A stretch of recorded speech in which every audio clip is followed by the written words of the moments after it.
দিনটা শনিবার। সচরাচর শনিবার দিনটাতে কিশোরীর অফিস তাড়াতাড়ি শেষ হয়ে যায়।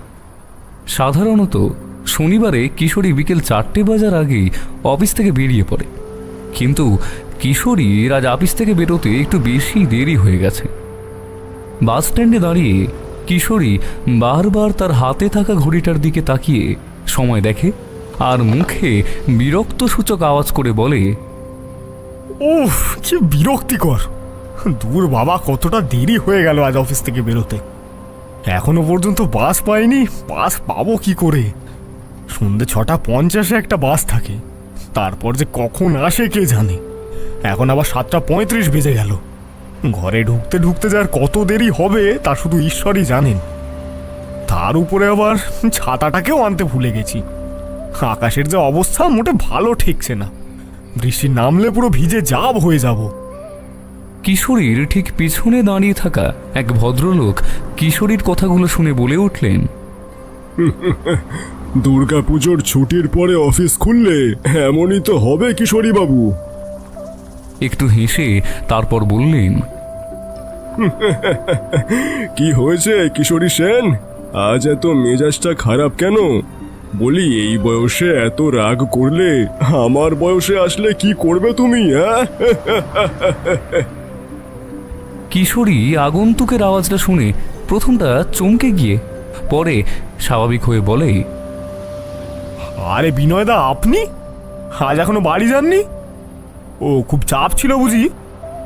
কিশোরীর প্রশ্নের উত্তরে খুশি মেশানো লজ্জাস্বরে বিনয়বাবু বললেন, মানে ওই আগামী কাজ কিছুটা সেরে দিয়ে গেলাম আর কি।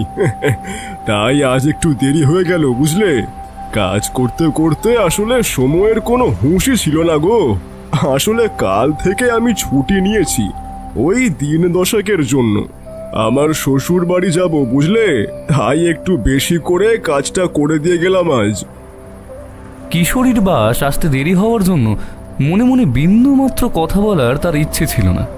তাও বিনয়বাবু মানুষটা বড্ড ভালো, তাই অগত্যা উপায়হীন হয়েই এক প্রকার মুখে জোর করে হাসি ফুটিয়ে কিশোরী বলে, ও আচ্ছা, তা বেশ বেশ, যান না, ঘুরে আসুন ঘুরে আসুন।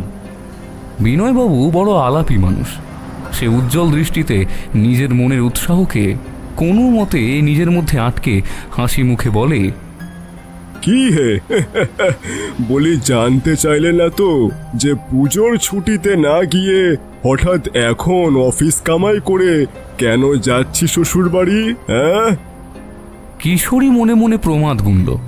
মুখটা একটু আড়াল করে সে বিড়বিড় করে বলল, ও আবার শুরু হলো রে।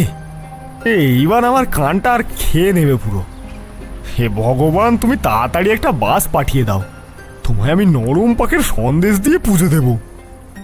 কিশোরী বিড়বিড় করছে দেখে বিনয়বাবু বললেন, আরে কি হে কিশোরী সেন, কি বলছোটা কি বিড়বিড় করে? কিশোরী একটু আমতা আমতা করে বলল, আরে কিছু না বিনয় বাবু, আপনি কি যেন একটা বলছিলেন।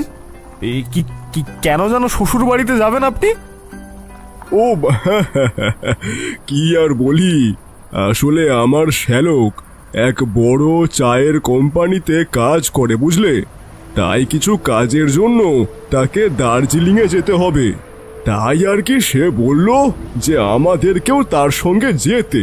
তাহলে এক কাজে দুই কাজ হয়ে যাবে, ঘোরাটাও হয়ে যাবে আর সঙ্গে কাজটাও। টাকা পয়সা সেই দেবে বলেছে ভাই। আমার এবার কিছু খরচ টরচ নেই। আমাদের মতো সাধারণ দিন আনা দিন খাওয়া মানুষ নয়তো দার্জিলিংয়ের মতো জায়গায় যাওয়ার স্বপ্নও দেখবে না। কি বলো কিশোরী?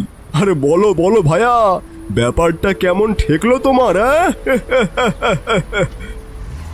কিশোরী জোর করে নিজের মধ্যে কৃত্রিম উৎসাহ টেনে এনে বলে, ও বাবা, আর সে তো দারুণ ব্যাপার।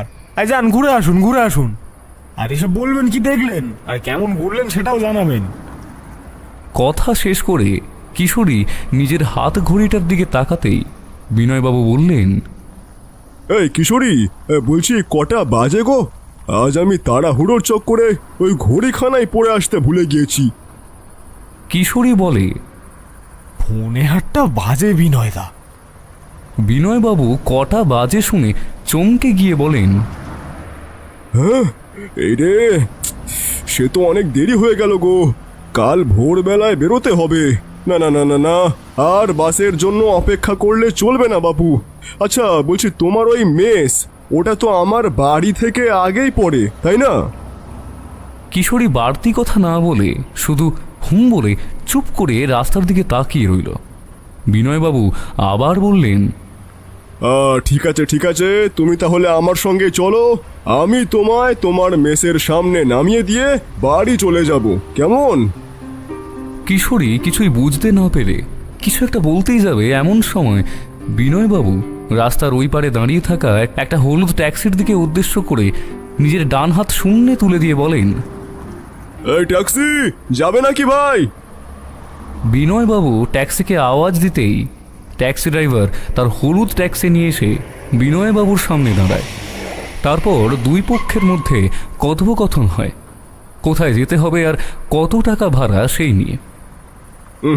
অত টাকা তো দেওয়া যাবে না ভাই, আরে ঠিক করে বলো। আরে স্যার, কমই তো বলছি।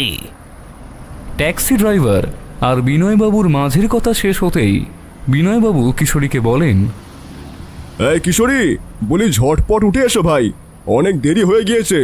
তুমি বোধহয় আর বাস টাস নাও পেতে পারো। এসো এসো, চলে এসো। বিনয়বাবুর প্রস্তাবে এতক্ষণে কিশোরী মন থেকে খুশি হলো, আর কথা না বাড়িয়ে সে উঠে পড়ল ট্যাক্সিতে। ট্যাক্সিতে উঠতেই প্রচণ্ড আওয়াজ করে বিদ্যুৎ চমকানোর শব্দ আসে, আর হাওয়ার গতিবেগ আস্তে আস্তে বাড়তে থাকে। বিনয়বাবু ট্যাক্সির জানালার কাঁচ তুলে দিয়ে কিশোরীকে বলেন, আচ্ছা ভাই কিশোরী, বলছি এখন দার্জিলিংয়ে গেলে কি তুষারপাত দেখা যাবে? কিশোরী একটু ভেবে বলে, আমি ঠিক জানি না বিনয়দা, তবে এখন হয়তো আপনি তুষারপাত নাও দেখতে পারেন। আরও পরে বেশি ঠান্ডা পড়লে তখন হয়তো তুষারপাত দেখতে পাবেন।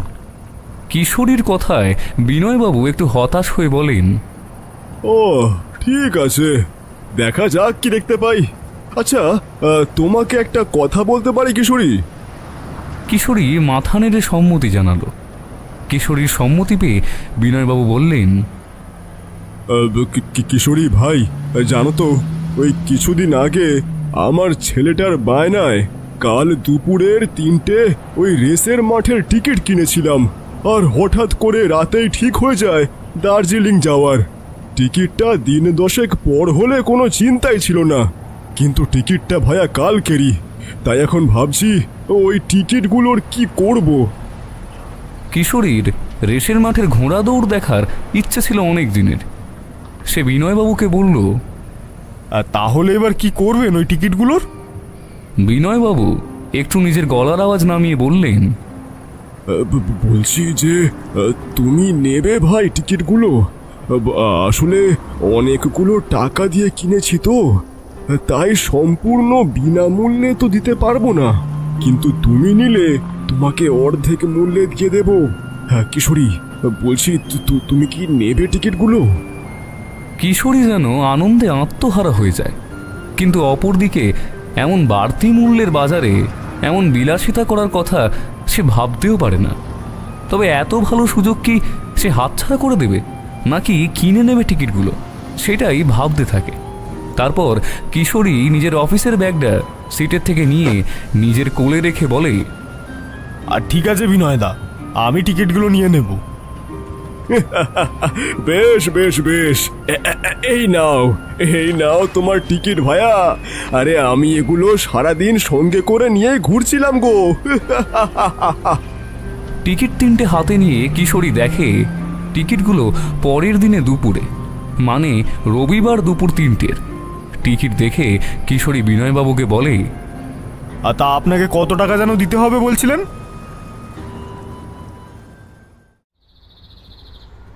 রবিবার দিনটা বরাবরই আমার খুব প্রিয়। যখন ছোট ছিলাম তখন পড়াশোনার ছুটি থাকতো এই দিনে।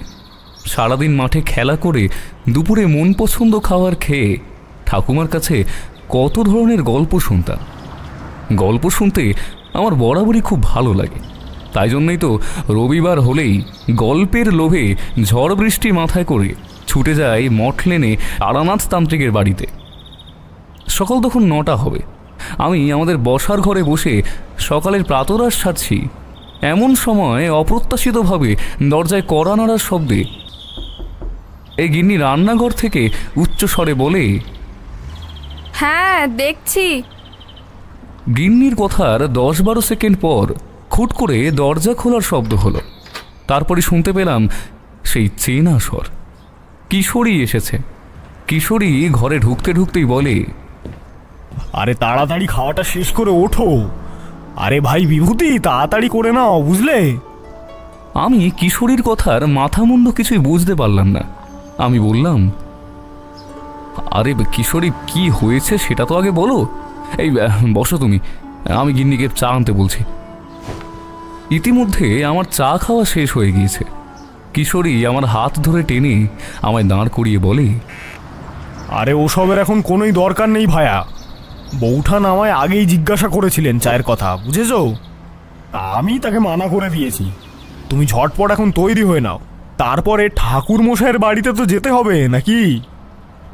আমি এবার একটু বিরক্ত হয়েই বললাম, আরে আগে তুমি কি হয়েছে সেটা তো বলো, তারপর না হয় যাবো তৈরি হতে। নয়তো আমি বসলাম। আমি চেয়ারে বসে পড়লাম।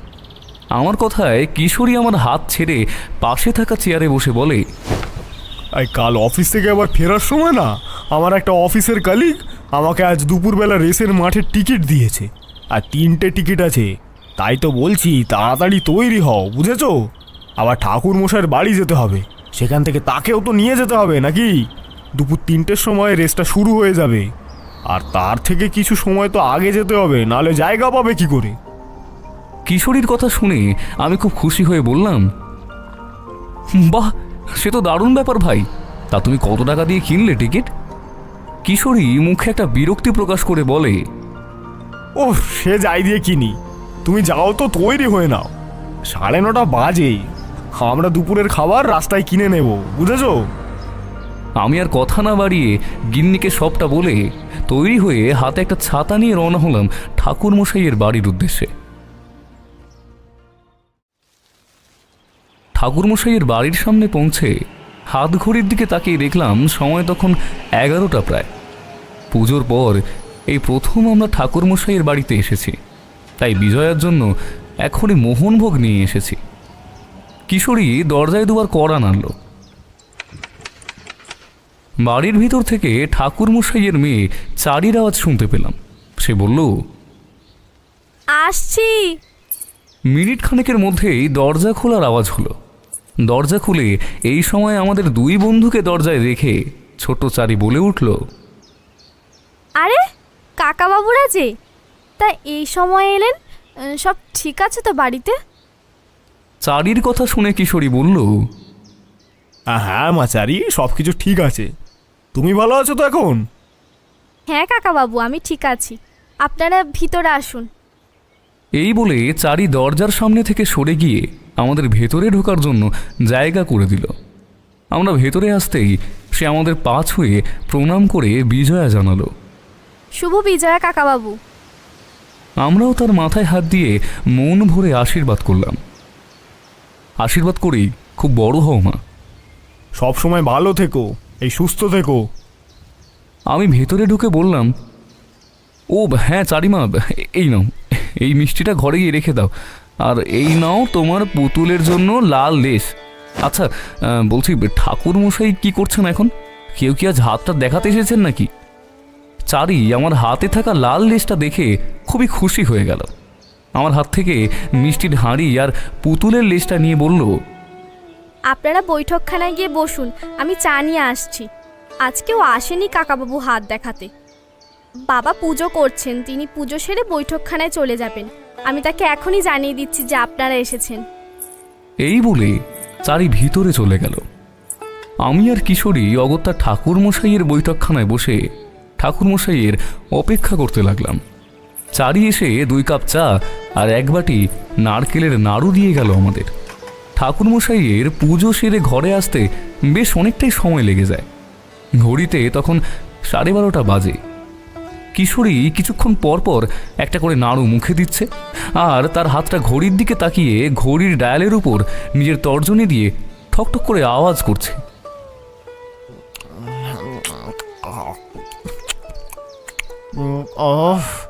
আরে কখন আসবে গো?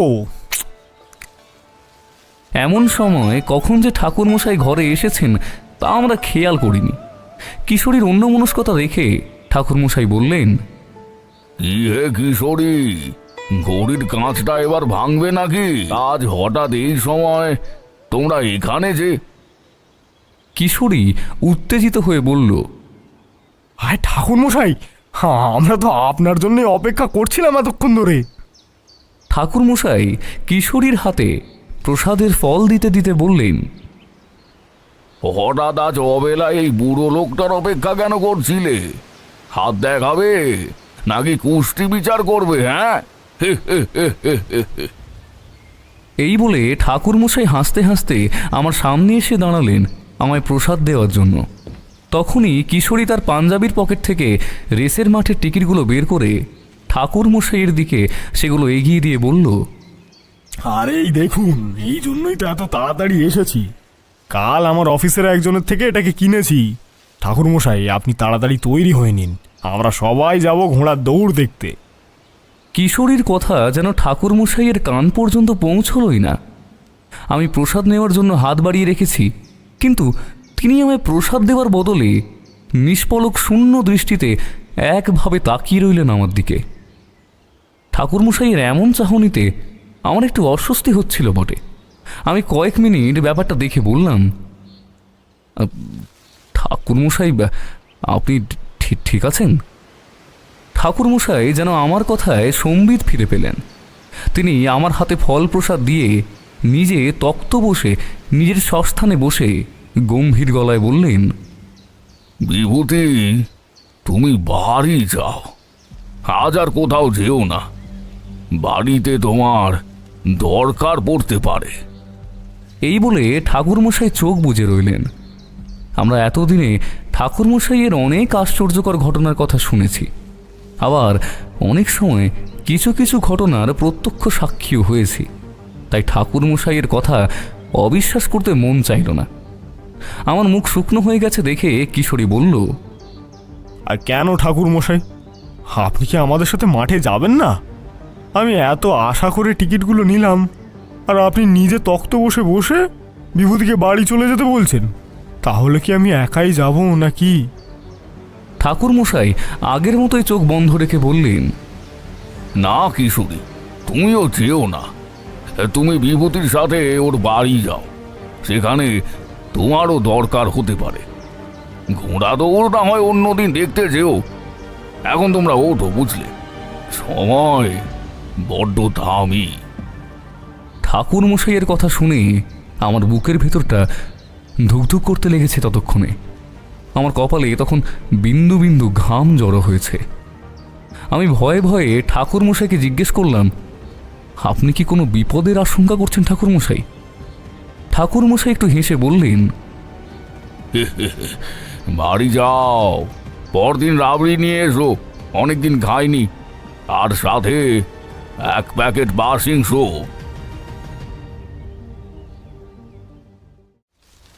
আমি আর দেরি না করে মটলেন থেকে বেরিয়ে পড়লাম বাড়ির উদ্দেশ্যে। রাস্তায় আমি আর কিশোরী একটাও কথা বলিনি। আমার মানসিক অবস্থার কথা ভেবেই হয়তো কিশোরী আর আমার সাথে কথা বলার চেষ্টা করেনি। বাড়ির সামনে এসে আমি কিশোরীকে বলি, ভাই কিশোরী, এখন বাড়িতে গিয়ে তোমার বৌঠানকে ঠাকুরমশাইয়ের কথা আর বলো না। সে আমাদের ফিরে আসার কারণ জানতে চাইলে শুধু বলবে যে আজ কোনো এক কারণে ঘোড়া দৌড় হবে না, তাই আমরা ফেরত চলে আসছি। আমার কথায় কিশোরী আমার হাত চেপে ধরে বলে, আরে তুমি চিন্তা করো না ভায়া, আমি বৌঠানকে কিছুই বলবো না। আমরা বাড়ি ফিরে আসতেই যেমনটা ভেবেছিলাম ঠিক তেমনটাই হলো। আমাদের বাড়ি ফেরত যেতে দেখে গিন্নি আমাদের ওপর প্রশ্নের বাণ মারতে থাকে একের পর এক। কি গো, তোমরা এত তাড়াতাড়ি ফিরে এলে? কি গো, কিছু বলছো না কেন? হ্যাঁ, আমার তখন এত প্রশ্নের উত্তর দেওয়ার মতো কোনোই মানসিকতা ছিল না। মাথায় শুধু ঠাকুর মশাইয়ের সেই থমথমে মুখ আর গম্ভীর আওয়াজ ঘুরে বেড়াচ্ছে। আমার অবস্থা বুঝে কিশোরী বলে, আরে বৌঠান, আজ তো মাঠের দৌড় সব বন্ধ আছে, তাই ফেরত আসলাম। এই দৌড় আবার অন্য একদিন অনুষ্ঠিত হবে, তখন নয় আমরা দেখতে যাব। তুমি এত চিন্তা করো না, যাও কাজটা সেরে নাও। আমি কিন্তু আজ এখানেই খেয়ে যাব দুপুরে। কিশোরীর কথাতে কতটা যে সে সন্তুষ্ট হলো তা জানি না, তবে গিন্নি আর কোনো কথা না বলে চলে যায় রান্নাঘরে। আমি আর কিশোরী চুপ করে বসে থাকি চেয়ারের মধ্যে। মিনিট 15-20 পর রান্নাঘর থেকে বাসন পড়ার আওয়াজে আমি আর কিশোরী সেখানে দৌড়ে গিয়ে দেখি গিন্নি মাটিতে পড়ে আছে আর তার আশেপাশে বাসন ছড়িয়ে আছে। আমি ভয়ে আর্তনাদ করে উঠি, হে কি গিন্নি, কি হলো তোমার? কিশোরী কিশোরী, এক ঘড়ি জল এনে দাও তো। কিশোরী তড়ি ঘড়ি জল এনে দিল। আমি গিন্নির চোখে মুখে জল দিয়ে ওকে কোলে তুলে ঘরে নিয়ে এসে বিছানায় শুইয়ে দিলাম। আর কিশোরীকে পাঠালাম আমাদের পাড়ায় থাকা ডাক্তার ঘোষের কাছে। আজ রবিবার, তাই দুপুরে তাকে বাড়িতে পাওয়ার সম্ভাবনা আছে। মিনিট 10-এর মধ্যেই কিশোরী ডাক্তার ঘোষকে নিয়ে আসলো।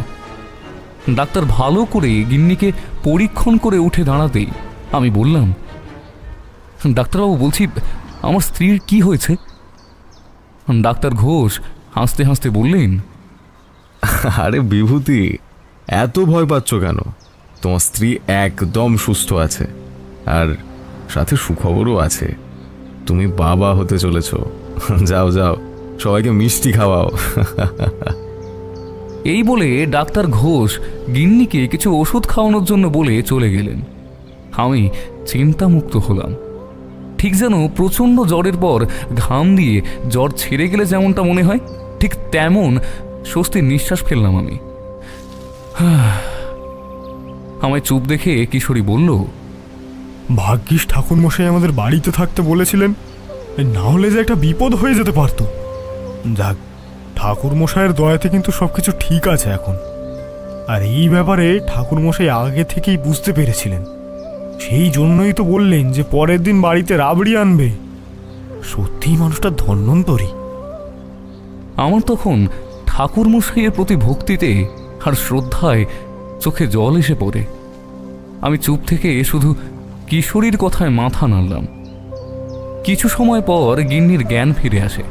তখন আমি আর কিশোরী গিন্নিকে সবটা খুলে বললাম যে আমরা কেন বাড়ি ফিরে এসেছি, পাছে যদি সে এই অবস্থায় বেশি চিন্তা করে। তাই ঠাকুরমশাইয়ের অসীম ক্ষমতার এক ছোট্ট নমুনা দেখে আমার গিন্নি করজোরে ঠাকুরমশাইকে প্রণাম জানিয়ে বলে, আমি পরদিন নতুন গুড়ের পায়েস বানিয়ে দেব, তুমি ঠাকুরমশাইয়ের জন্য নিয়ে যেও আর আমার প্রণাম জানিও। বেশ কিছু সময় কথাবার্তা বলে আমরা দুপুরে খাওয়া দাওয়া করলাম। বিকেলবেলায় কিশোরী নিজের মেসে ফিরে যায়। লক্ষ্মী পুজোর পরের দিন আমি অফিস থেকে বিকেল বিকেল ফিরে আসি। গিন্নি ঘরে লক্ষ্মী পুজো করেছে, তার ইচ্ছে ঠাকুরমশাইকে পুজোর প্রসাদ দিয়ে আসতে হবে। আমি কিশোরীকে সকালেই অফিস যাওয়ার পথেই বলে দিয়েছিলাম সে যেন অফিস ফেরত সোজা ঠাকুরমশাইয়ের বাড়িতে চলে যায়। গিন্নি এক ব্যাগ ভর্তি করে তাতে খই, মুড়কি, নাড়ু, পায়েস সব ভর্তি করে দিল। আমি মটলেন যাওয়ার পথে মিষ্টির দোকান থেকে এক হাঁড়ি রাবড়ি কিনে শটান পৌঁছে গেলাম তারানাথ তান্ত্রিকের দরজায়।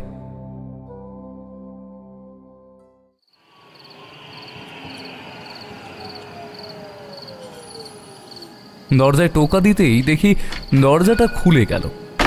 আমি দরজা ঠেলে বাড়ির ভেতর ঢুকতে ঢুকতে বললাম, ঠাকুরমশাই বাড়িতে আছেন? ঠাকুরমশাই সম্প্রতি পুজো দিচ্ছিলেন হয়তো, তাই তিনি রক্তাম্বর পরে দাওয়াতে এসে বললেন, আরে বিভূতি যে, এসো এসো, তুমি বৈঠকখানায় গিয়ে বসো, আমি পুজোটা সেরে আসছি। আর তোমার হাতের জিনিসগুলো রান্নাঘরের সামনে রেখে দিয়ে এসো। আজ চারি বাড়িতে নেই, তুমি বসো, আমি আসছি। আমার কথা বলার কোনোই সুযোগ রইল না। আমি কিছু বলার আগেই ঠাকুরমশাই ভেতরে ঠাকুর ঘরে চলে গেলেন।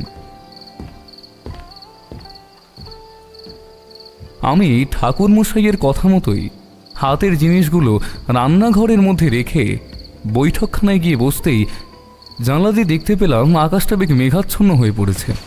আমি মনে মনে ভাবতে লাগলাম, এবার কি হবে? আমি তো ছাতা জানিনি। তখনই আমাকে প্রায় হৃদকম্প দিয়ে ঠাকুরমশাই বললেন, এত চিন্তার কোনো কারণ নেই হে, আজ বৃষ্টি হবে না। ঠাকুরমশাই ঘরে প্রবেশ করতেই যেন এক ঐশ্বরিক সুগন্ধে পুরো ঘরটা ভরে গেল। হঠাৎ করেই যেন মনটা খুব ভালো হয়ে গেল। এমনটা হতে আমি আগেও অনুভব করেছি। ঠাকুরমশাইয়ের বাড়িতে আসলে যতই মন অশান্ত হোক না কেন, ঠিক এই ধূপের গন্ধে মনটা শান্ত হয়ে যায়।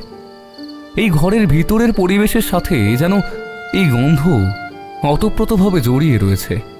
আমি ঠাকুরমশাইকে উদ্দেশ্য করে বললাম, হবে না মানে? কিন্তু আকাশ তো পুরো কালো হয়ে গেছে, কি করে বলছেন যে হবে না? ঠাকুরমশাই হো হো করে হেসে বললেন, আকাশ যতই কালো হোক, বিদ্যুৎ চমকানোর যতই শব্দ হোক না কেন, যেমন ধরনের বৃষ্টির জন্য তুমি ভয় পাচ্ছ তেমনটা হবে না বিভূতি। তুমি নিশ্চিন্তে থাকো। আচ্ছা, তুমি একটু অপেক্ষা করো, আমি আমার ঘর গড়াটা সেজে নিয়ে আসছি। বুঝতেই তো পারছো আজ চারি নেই। মেয়েটা থাকলে হাতে হাতে কতই না কাজ করে দেয়। ঠাকুরমশাইয়ের কথা শুনে আমি তাকে বাধা দিয়ে বললাম, আরে ঠাকুরমশাই, আপনাকে গড়গড়া আনতে যেতে হবে না, কিশোরীও আসবে, ও আপনার পাশিংশ নিয়ে আসবে, আপনি বসুন। ঠাকুরমশাই তার সেই পুরনো আর রহস্যময় ভরা হাসির লেশ মুখে টেনে শুধু বললেন, তুমি বসো, আমি আসছি। কিশোরী আসলে তাকেও বসতে বলো। ঠাকুরমশাই বেরিয়ে গেলেন তার হুঁকো আনতে। মিনিট পাঁচেকের মধ্যেই হন্তদন্ত হয়ে কিশোরী ঘরে ঢুকল, আর তারপরেই ঘরে ঢুকলেন ঠাকুরমশাই। কিশোরী আমার পাশে বসতে বসতেই বলল, আরে কি হে বিভূতি, ঠাকুর মশাইয়ের গল্প টল্প কিছু শুরু হয়েছে নাকি? ঠাকুরমশাই তখন জ্বলন্ত অগ্নিভাটার মতন লাল চোখে কিশোরীর দিকে তাকিয়ে বললেন, আষাঢ়ে গল্প আমি ভাঁদি না, বুঝলে কিশোরী? আমি যা বলি সবই আমার জীবনের এক একটা অতি কঠিন এবং সুস্পষ্ট অধ্যায়ের অংশ। আর তোমার যদি আমার বলা ঘটনা গল্পই মনে হয়, তাহলে তো আমার লেখা কোনো একটা উপন্যাস এতদিনে বাজারে বেরোতে দেখতে পেতে, তাই নয় কি? তোমরা আমার কাছে আসো কেন সেটাই বুঝতে পারি না ঠিক করে। এমন গল্প শুনতে কেন আসো বলো তো? আমি বুঝলাম ঠাকুরমশাই ভালোই চটেছেন আজ কিশোরীর উপর। আর রাগ হবে নাই বা কেন? এত বয়সে সংসারের কাজ একা একা করতে হলে আর তারপর আবার এমন কথা শুনলে রাগ হওয়াটাই স্বাভাবিক। আমি পুরো ব্যাপারটা সামলানোর জন্য বলে উঠলাম, মানে কিশোরী, বলছি তুমি পাসিং শোটা ঠাকুরমশাইয়ের জন্য এনেছো তো?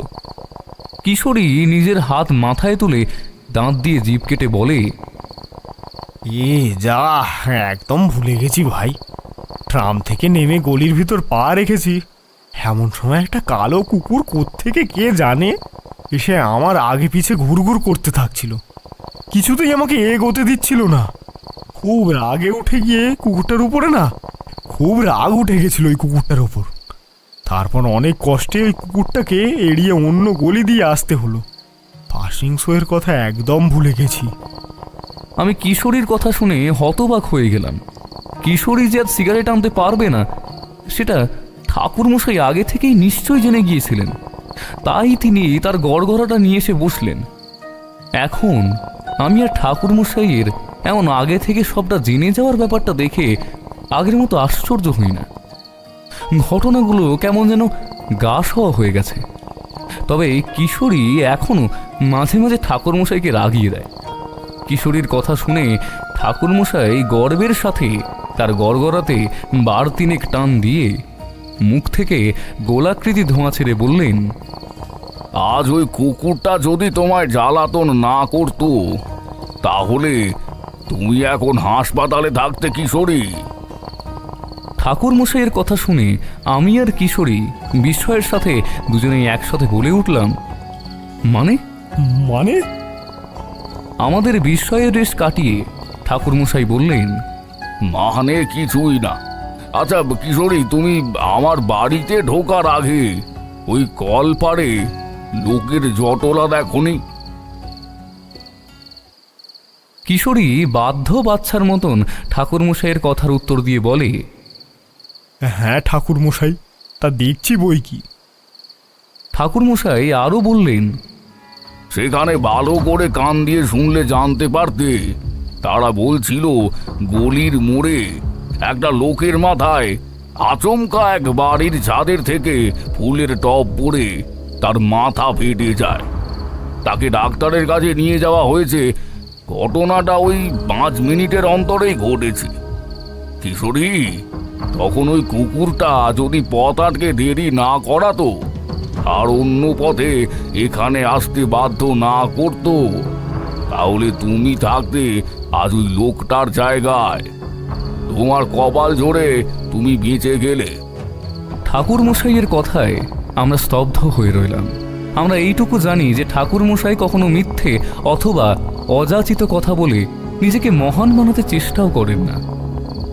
আমি চুপ করে থেকে শুধু ভাবছিলাম, যদি আজ এই লোকটার জায়গায় কিশোরী থাকতো তাহলে কি হতো। আর আমার ধারণা কিশোরীও এই একই চিন্তায় মনোনিবেশ করেছে। ঘরের নিস্তব্ধতা কাটিয়ে ঠাকুরমশাই বললেন, কিশোরী, বিভূতি, তোমরা বসো, আমি চা করে নিয়ে আসি। তার গড়গড়াটাও আর একবার সেজে আনি। আগের দিন এক চেনা ব্যক্তি দেখা করতে এসে বেশ অনেকটাই তামাক দিয়ে গেছে। বেশ ভালো করা তামাক। আমি তখন জানতে চাইলাম, ঠাকুরমশাই চারি কোথায় গেছে? ঠাকুরমশাই তক্তপোষ থেকে নেমে উঠে দাঁড়িয়ে হাতে গড়গড়াটা নিয়ে ঘর থেকে বেরিয়ে যেতে যেতে বললেন, চারি গেছে ওর মাসির বাড়িতে। তার শরীরটা তেমন ভালো না, তাই চারিকে ডেকে পাঠিয়েছিল লক্ষ্মী পুজোর কাজে ওই সাহায্য করে দেওয়ার জন্য। আর এই সুযোগে চারিও কিছুদিন ঘুরে আসতে পারবে, তাই চারি সেখানেই গেছে। 2-4 দিন পর আবার ফিরে আসবে। এই বলে ঠাকুরমশাই বেরিয়ে গেলেন। আমি আর কিশোরীও বাইরে গেলাম ধূমপান করতে। প্রায় 10 মিনিট পর ঠাকুরমশাই আমাদের সবার জন্য 3 কাপ চা আর কাঁসার বাটি ভর্তি করে রাবড়ি নিয়ে এসে রাখলেন আমাদের সামনে। সেখান থেকেই 1 কাপ চা আর 1 বাটি রাবড়ি তিনি নিজের জন্য তুলে নিলেন। রাবড়ির বাটি থেকে 1 চামচ রাবড়ি মুখে পুড়ে দিয়ে তৃপ্তির সাথে বললেন, আহা, দারুণ! কতদিন পর রাবড়ি খেলাম। এই তোমরা হাত গুটিয়ে বসে আছো কেন? খাও খাও। ঠাকুরমশাইয়ের কথায় আমরাও রাবড়ির বাটি হাতে তুলে নিলাম। কিশোরী খেতে খেতে বলল, আচ্ছা ঠাকুর মশাই, সেই দিন আপনি আগে থেকে তো জানলেন কি ঘটতে চলেছে, তাহলে আমাদের আগে বললেন না কেন? ঠাকুরমশাই চুপ করে কিশোরীর কথা শুনলেন। তারপর 1 বাটি রাবড়ি শেষ করে বাটিটা মাটিতে রেখে বললেন, হ্যাঁ, আমি সবটাই বুঝতে পেরেছিলাম সেই দিন বিভূতিকে দেখে, কিন্তু সেই দিন আর কিছু বলিনি। কারণ সময়ের আগে কোনো কিছুই পাওয়া যায় না, সেটা আনন্দ হোক কি দুঃখ। আমি জানতে পেরেছিলাম আমার গুরুর কৃপায়, তার জন্যই তোমাদের বাড়ি ফিরে যেতে বলেছিলাম। তবে সেই দিন যদি বিভূতির খুশির খবরের পরিবর্তে কোনো অশুভ সংকেতের আভাস পেতাম, তাহলে আমি তোমাদের নিশ্চয় সতর্ক করে দিতাম। কিশোরী ব্যঙ্গ স্বরে বলল, ঠিক আছে, বুঝলাম আপনার অনেক ক্ষমতা। তা এখন তো আপনার সেই ক্ষমতার কিছু নিদর্শন পেতে পারি নাকি? এবার একটা জমিয়ে গল্প বলুন তো। ও থুরি থুরি, আপনার জীবনের একটা অভিজ্ঞতার কিছু কাহিনী বলুন শুনি। কিশোরীর এমন মজা করে কথা বলার অভ্যাসটা আমায় কোনো কোনো সময় ভীষণ ভয় ধরিয়ে দেয়, বিশেষত ঠাকুরমশাইয়ের ক্ষেত্রে। ঠাকুরমশাই কিশোরীর কথাতে যাতে রেগে না যান তাই আমি বললাম, উফ কিশোরী, তুমি পারো বটে, খালি বাজে কথা তোমার। আচ্ছা ঠাকুরমশাই, আজ আপনি আমাদের একটু অন্যরকম কিছু কাহিনী শোনান তো। আমার কথা শুনে ঠাকুরমশাই চোখ বুজে বসে রইলেন কিছু সময়, তারপর বললেন, বেশ, তবে শোনো, এটা একটা জঙ্গলের দেবীর বিষয়ের কাহিনী। তোমাদের আমি এতদিন যা বলেছি তা সবই জীবিত মানুষকে রক্ষা করার কাহিনী, অভিশাপ মুক্ত, তারপর প্রতিহিংসা ইত্যাদি ইত্যাদি। কিন্তু আজ তোমাদের বলবো আমি সেইবার কিভাবে এক বনদেবীর সংস্পর্শে এসেছিলাম। কিন্তু আজ তোমাদের বলবো অন্য রকম কিছু। আমরা কাহিনী শোনার জন্য অধীর আগ্রহে তাকিয়ে রইলাম ঠাকুরমশাইয়ের দিকে। ঠাকুরমশাই এবার গড়গড়াতে টান দিয়ে বলতে শুরু করলেন। ঘটনাটা আজ থেকে প্রায় 40 বছর আগের। তখন আমার ভবঘুরে জীবনের শুরুর দিক। সাধু সঙ্গ করে দিন কাটে আমার, কখনো এই গ্রামে তো কখনো ওই গ্রামে। সেই সময় আমি গুরুর কৃপায় কিছু শক্তি অর্জন করেছি বটে, কিন্তু সবটা ভালো করে প্রয়োগ করা শিখিনি। মনের মধ্যে সৎ সাধুর সাথে আলাপের চাহিদা নিয়ে আমি একবার পৌঁছেছিলাম কাঁচরাপাড়ার এক গ্রামে। তোমরা তো জানো, সেই বীরভূমের শ্মশানে দেখা হওয়া মাতঙ্গী মানে মাতু পাগলি আমায় বড়ই ভেলকি দেখিয়েছিল বটে, কিন্তু সামান্য কিছু শক্তিও দিয়েছিল। তখন থেকেই আমি লক্ষণ অলক্ষণ এই সবই বুঝতে পারি। কারোর কোনো বিপদ আসন্ন হলে সেটা আমি আগে থেকেই টের পেয়ে যাই। আমি গ্রামের মাটিতে পা রাখতেই মনের ভিতরটা যেন ছ্যাঁত করে ওঠে। নাকে আসতে থাকে গ্রামের বাতাসে মিশে থাকা এক আস্তে গন্ধ। তবে সঠিকভাবে কিছুই বুঝতে পারলাম না। আমি ইষ্ট নাম জপ করতে থাকি।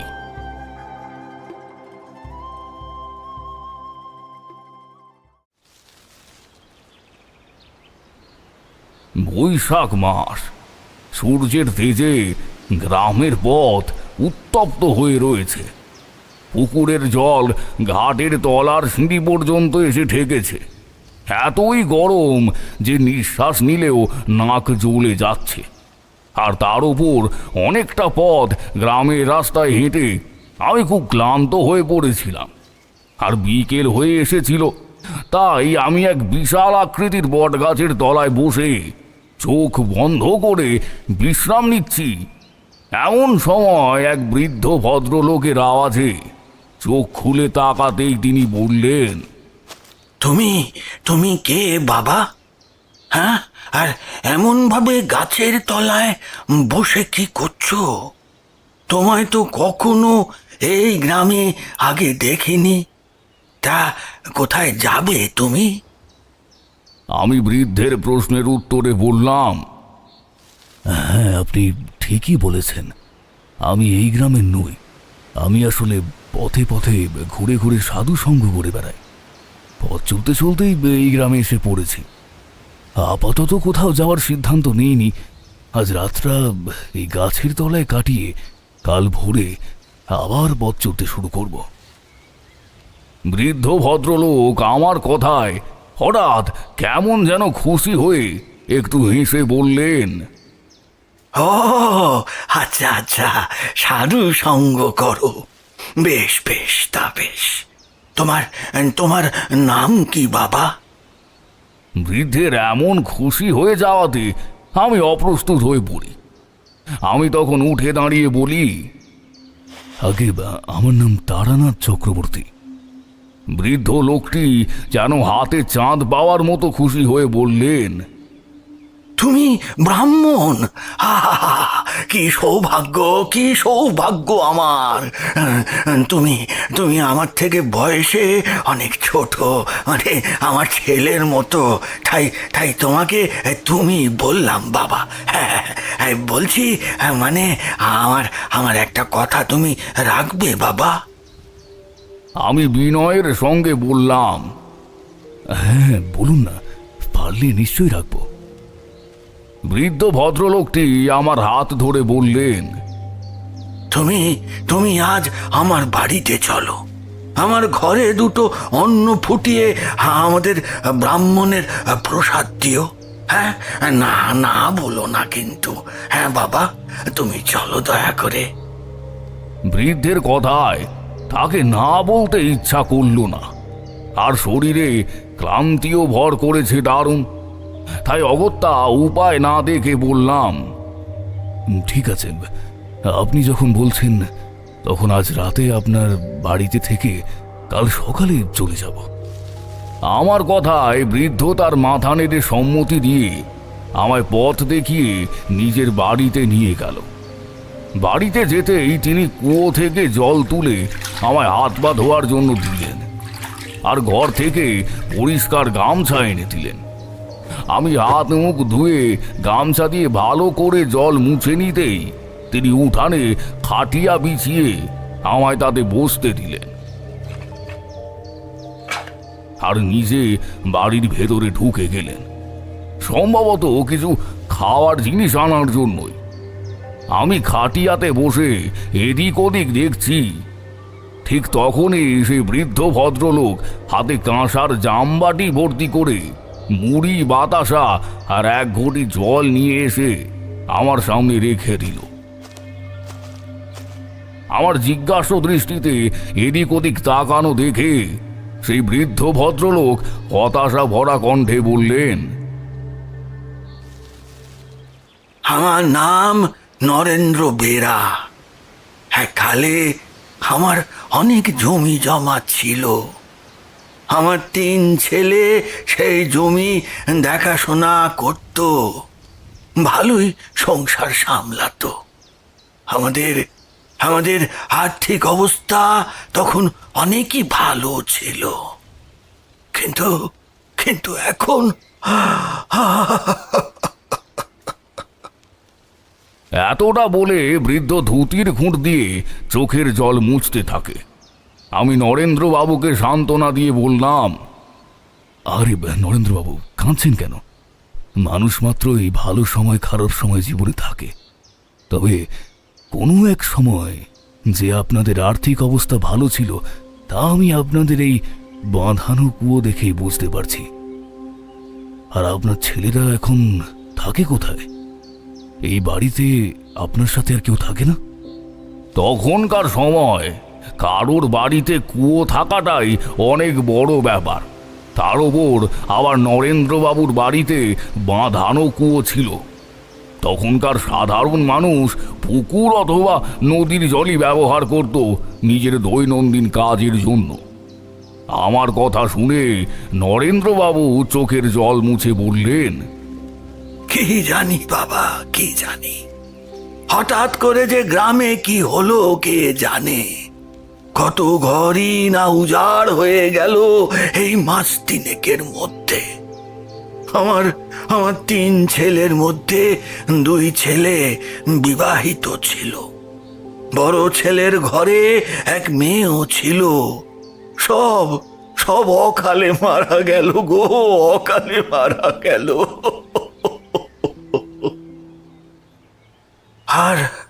আর ছোট ছেলেটা আমার শয্যাশায়ী হয়ে পড়ে আছে বিছানায়। হ্যাঁ বাবা, বিছানায় পড়ে আছে। গ্রামের কোনো অভিশাপ লেগেছে নাকি কে জানে, কে জানে বাবা, কে জানে। অভিশাপের কথা শুনে আমার মনে পড়ে গেল, গ্রামে ঢুকতেই আমি অপয়া সংকেত পেয়েছিলাম। আমি নরেন্দ্রবাবুকে জিজ্ঞেস করি, অভিশাপ? কি ধরনের অভিশাপের কথা বলছেন আপনি? আর ওরা সবাই মারা গেল কি করে? আর ওরা সবাই মারা গেল কেমন করে? বৃদ্ধ নরেন্দ্র কিছু সময় চুপ থেকে তারপর বললেন, সে অনেক বড় ঘটনা বাবা। সন্ধে গড়িয়ে গেছে, তুমি বরং আগে 2 চালে ডালে ফুটিয়ে নাও, তারপর খাওয়া দাওয়া সেরে তোমায় সবটা বলবো না হয়। এই বলে তিনি ঘরে গিয়ে চাল, ডাল, তরি তরকারি নিয়ে এসে আমায় দিয়ে বললেন, এই নাও বাবা, আজ তুমি রান্না করো। আমার ছেলেটা যদি ব্রাহ্মণের প্রসাদ পেয়ে একটু সুস্থ হয়। আমার মনে মনে সংকোচ বোধ হলো। ভাবলাম মানুষটা কতই না আশা করে আছে। তখন ঠিক করলাম, যদি সত্যি এই গ্রামে কোনো রকমের অভিশাপ লেগে থাকে, তাহলে সেটা মোচন করার আমি সাধ্যমতো চেষ্টা করব। তারপর মাটির বানানো উনুনে চাল ডাল ভালো করে ধুয়ে রান্না চাপিয়ে দিলাম। ঘন্টা দেড়ের মধ্যে তৈরি হয়ে গেল খিচুড়ি আর একটা 5 মেশালি ঘ্যাঁট। পথে পথে ঘুরে আমি রান্নাটা ভালোই শিখে গেছিলাম।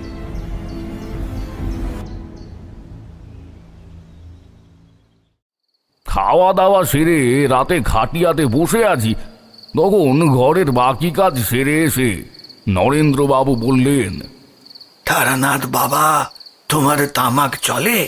হ্যাঁ, মানে ওই কলকেটা সেজে আনবো? আমি বললাম, হলেও চলে, আবার না হলেও চলে। নরেন্দ্রবাবু বললেন, বেশ বেশ, তুমি বসো, আমি হুঁকোটা নিয়ে আসি। তারপর তারপর তোমায় সব বলছি বাবা। আমি হ্যাঁবাচক ইঙ্গিতে মাথা নেড়ে আকাশের দিকে তাকিয়ে রইলাম। সেই পরিষ্কার চকচকে আকাশে উজ্জ্বল তারাগুলো দেখে বোঝাই যায় না যে গ্রামে কোনো সংকট বাসা বিঁধেছে।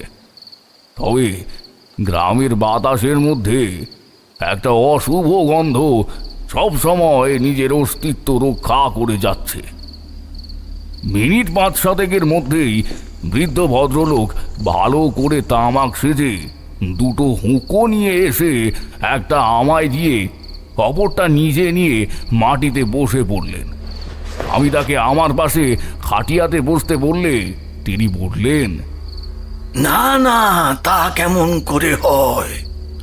আপনি ব্রাহ্মণ মানুষ আর আমি নিচু জাতের। আমি আপনার পাশে বসি কেমন করে? না না না না, আমি এখানেই ঠিক আছি বাবা, এখানেই ঠিক আছি। নরেন্দ্রবাবুর কথায় আমি বুঝলাম তিনি আমার কথা শুনবেন না। তাও আমি বললাম, দেখুন, আপনি চাইলে বসতেই পারেন, আমি ওসব জাতপাতে বিশ্বাস করি না। আচ্ছা, এবার বলুন তো, আপনাদের গ্রামে কি হয়েছিল? বৃদ্ধ একটা দীর্ঘশ্বাস ফেলে বলতে শুরু করলেন, মাস 3 আগের ঘটনা বাবা। আমার নাতনি আর জনা 4-5টা বাচ্চা খেলছিল গ্রামের মাঠে। বিকেল থেকে সন্ধ্যা গড়িয়ে আসে, কোনো বাচ্চা তাদের বাড়িতে ফেরে না। সন্ধে হয়ে যায়, ছেলেপুলোগুলো বাড়ি ফেরে না দেখে গ্রামের সব লোক বাচ্চাগুলোর খোঁজ শুরু করে। সন্ধে থেকে রাত হয়ে যায়, সবাই হাতে হারিকেন মশাল যে যা পেরেছে নিয়ে সারা গ্রাম তন্ন তন্ন করে খোঁজেও বাচ্চাদের পায় না।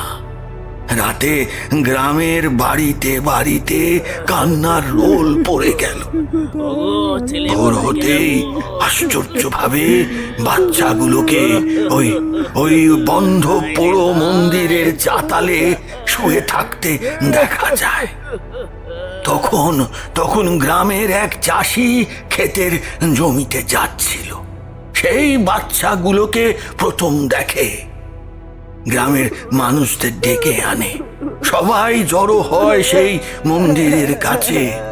তারপর একে একে যে যার বাচ্চাদের নিয়ে বাড়ি চলে যায়। আমার ছেলে বৌমাও আমার নাতনিকে নিয়ে বাড়ি চলে আসে। বেলায় আমার ছেলে নাতনিকে জিজ্ঞেস করে, কোথায় ছিলি বাবা? তুই কোথায় ছিলি? আমরা কত চিন্তা করছিলাম বাবা, তুই কোথায় ছিলি?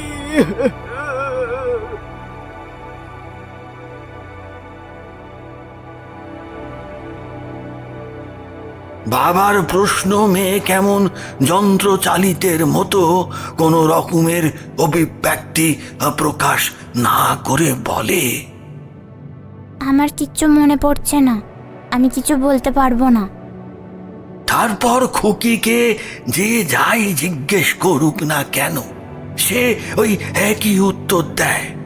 পরে গ্রামের বাকি বাচ্চার বাড়ির লোকের থেকে জানা যায় যে সব বাচ্চারাই এই একই কথা বলছে।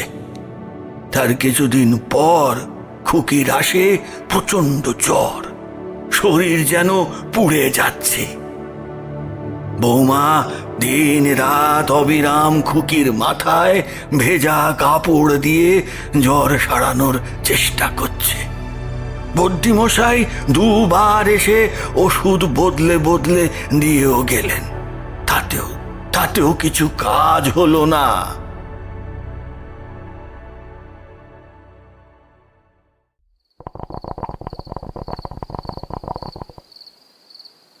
সাত দিনের জ্বরে আমার নাতনিটা মারা গেল গো, মারা গেল।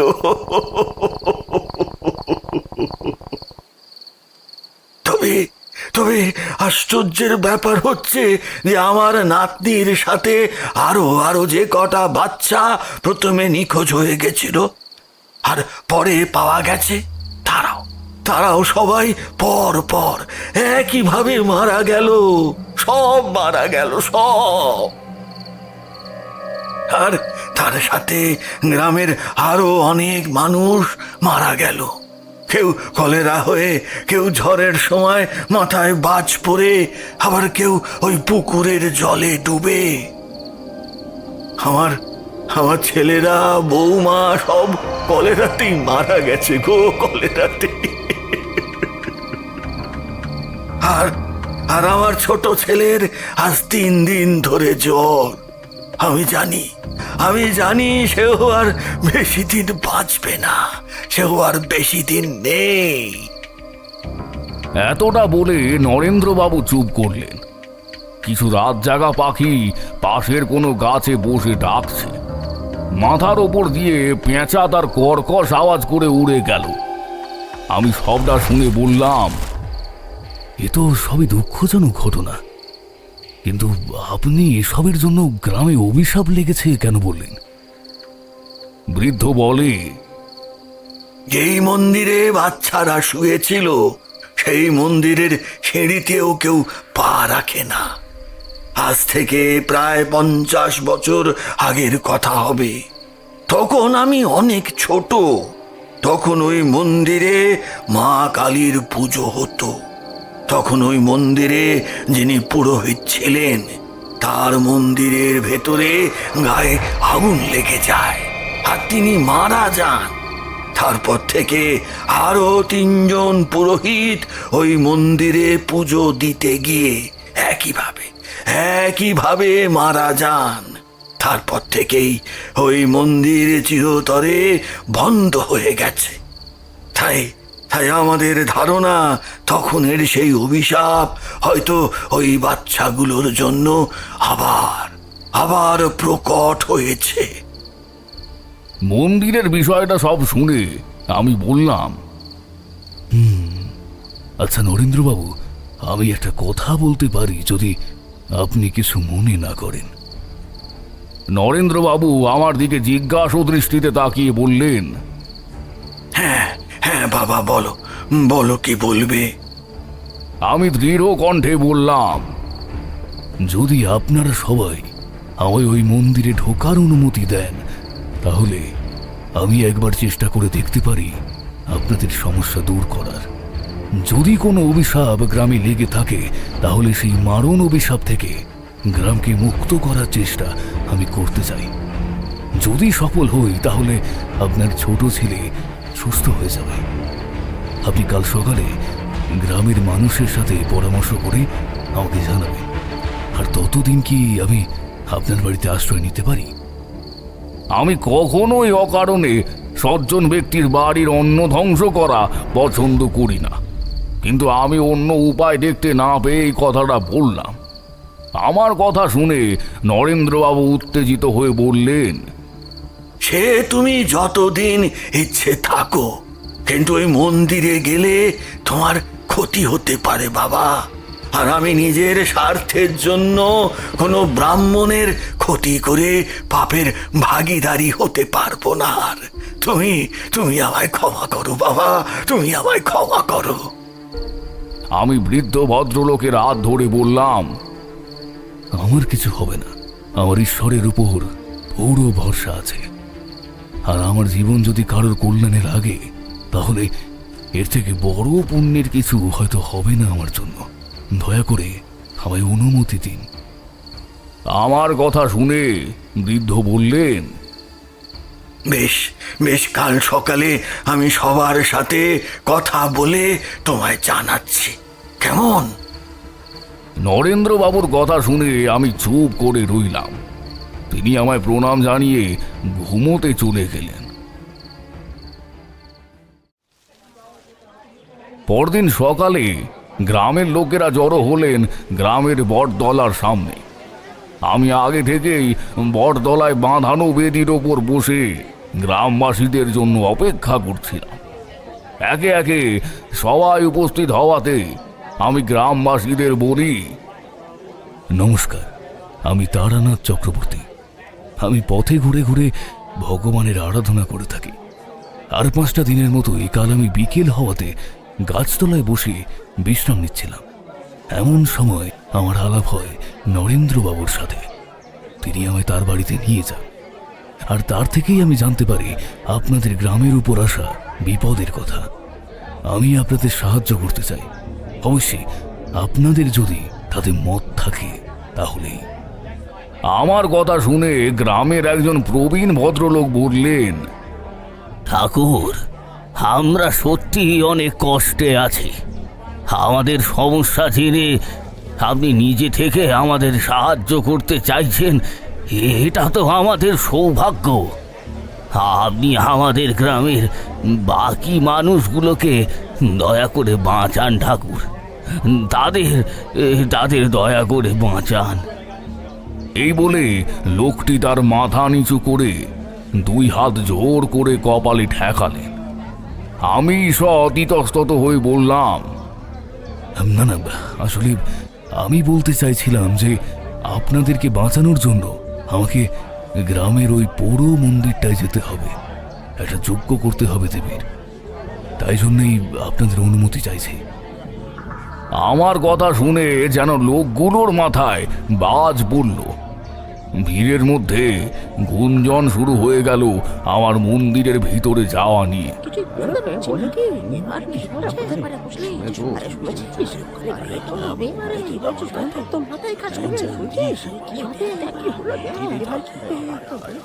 মিনিট 5 মধ্যেই ভিড়ের মধ্যে থেকে একজন পুরুষ বললেন, ঠিক আছে ঠাকুর, আমরা রাজি। এমনিতেও কখন যে কে মারা যাচ্ছে তার ঠিক নেই, আর এই সমাধান আমাদের কাছেও নেই। তাই আপনি যখন চাইছেন চেষ্টা করতে, তাহলে তাই করুন, আমাদের কোনো আপত্তি নেই। তবে আপনি সব ঠিক করতে পারবেন তো ঠাকুর? লোকটি যে প্রশ্নটা আমায় করলো তা শুধু ওই লোকটা অথবা গ্রামবাসীদের মধ্যে উঠেছে সেটা নয়। ওই একই প্রশ্ন আমার নিজের মনের মধ্যেও সমানভাবে উঠেছিল। আমি পারবো তো সব ঠিক করতে? আমি নিজের ভয় সংযত করে মধু সুন্দরী দেবীর নাম নিয়ে বললাম, আপনারা ভগবানের উপর ভরসা রাখুন, তিনি চাইলে সব ঠিক হয়ে যাবে। আমার কথায় আশ্বস্ত হয়ে নরেন্দ্রবাবু বললেন, এরপর তারানাথ, তুমি মন্দির খুলতে চাইছো? হ্যাঁ, তাতে পুজো করবে? করো করো করো, পুজো করো, দেখো চেষ্টা করে কি হয়। আমাদের কি করতে হবে তুমি শুধু সেটা বলো, শুধু সেটা বলো। নরেন্দ্রবাবুর কথা শুনে আমি যেন মনে বল পেলাম। আমি বললাম, বেশ, আমি এটা ফর্দ করে দেব। সেই ফর্দে যা যা জিনিস লেখা থাকবে আর যতটা পরিমাণ লেখা থাকবে আপনাদের ঠিক ততটাই আনতে হবে, না বেশি না কম। 2 দিন বাদে অমাবস্যা তিথিতে আমি মন্দিরে পুজো করব, আর সেই দিনই সকালে আমি মন্দির পরিষ্কার করে নেব। আপনাদের মধ্যে কেউ একজন সেখানে জলের ব্যবস্থা করে দিলে খুব ভালো হয়। আমার কথা শুনে ভিড়ের মধ্যে থেকে একজন কম বয়সী ছেলে বেরিয়ে এসে বলে, ঠাকুরমশাই, আমি আপনাকে পুকুর থেকে জল এনে দেব, আর আপনি ফর্দ বানিয়ে রাখবেন, অতুল গিয়ে সেটা আপনার থেকে নিয়ে আসবে। ওর বাবার গ্রামে দোকান আছে দশকর্মার, আপনি কোনো চিন্তা করবেন না, আমি আছি আপনার সঙ্গে। কখন কি করতে হবে বলবেন, আমি সব করে দেব।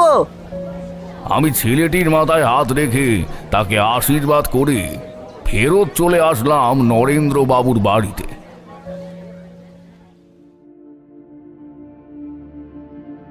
দুদিন পর অমাবস্যা দিনে আমি সকাল সকাল মন্দিরটা খুব ভালো মতন পরিষ্কার করে, দেবী মূর্তিকে পরিষ্কার করে, নতুন কাপড় পরিয়ে সব কাজ গুছিয়ে রাখলাম। অমাবস্যার তিথি পড়েছে সন্ধ্যের পর, তাই আমি ঠিক করলাম তারপর এসে পুজোর কাজ শুরু করব। আমি যথাসময়ে মন্দিরে এসে পুজো শুরু করলাম। মন্দিরের বাইরে গ্রামবাসীরা হ্যারিকেন হাতে দাঁড়িয়ে রইল।